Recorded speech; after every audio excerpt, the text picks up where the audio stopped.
Okay, so why I think this market is going lower. Yeah, so we are accelerating to the upside, right?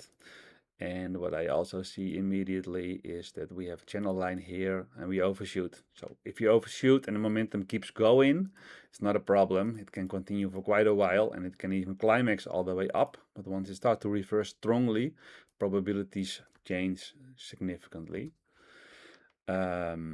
Yes, why? So let me show you some examples. If we just look back here, small, the trend was a lot fresher here, so it's a lot stronger. But we did overshoot and we did, well, we don't call this a crash. You could call it a fast crash, but I think it's more like a dip, 20% or so. Here we see a more major one. So channel for like a full year. And then we overshoot. We go sideways for 6 weeks. The top is here, or you can also take this short, and then we crash, right? 2022. Yeah, on a very small time frame, you can see one here too. We overshoot, we retrace, right? Well, not all of them are succeeding. Here I see one failing. So probabilities are like 70% or so. 30% maybe perhaps goes to the upside.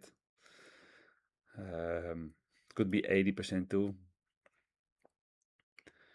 But there are also some.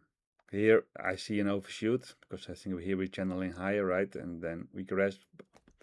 That also has to do with the COVID dip, of course. So let's not count that one. Here I do think that we overshoot again, right? And we make a major crash, 2018.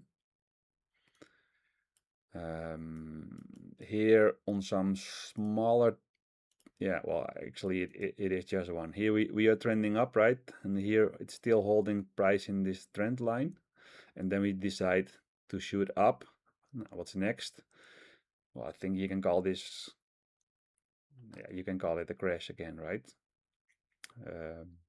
You can also call it a dip. We can argue about that, but significant correction. So I would just call it a crash. I think it's good to get short up there for a couple of weeks, or yeah, for 2 weeks you can make a lot of profit shorting. Here I see another one. It's a very thin one. It's a very, but yeah, if you zoom in, you can see the overshoot here, right? So for sure the algorithms have seen it. So yeah, we overshoot, we crash, right? Pretty significant. Here, well, just this one is failing. Here you have one. Well, you could argue that, hey, we overshoot, we get back to that top. So it's a very minimum what happened here. So no, it did not fail. It's the reaching this top is the very minimum. We did reach it. So here I think there is one failing, right? You can draw a line here. It was early in the trend after the breakout, so then they tend to fail more, they tend to fail a little more than late in the trend. I think this is one too, right? It's a very small one, but the algorithms have seen it, so it counts. And yeah, it's like, what did we do here? Crash over 20%. And here is, I'm seeing a classic one. So channel, and then we overshoot, and what happens? Well, the entire credit crisis fell over it. But I wouldn't say that the credit crisis has anything to do with this. But I can tell you that this overshoot led to this crash, right? At least to this one.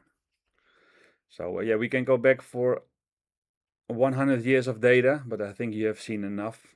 And all I'm saying is that I think the probabilities are now 70%. We are going down. The market is going to open higher in an hour or so. But it doesn't mean we go down straight. We could test the high again and then we roll over just like we saw up here, right? So, but I think I have explained now why I think it's 70%. Okay, let me know if any questions.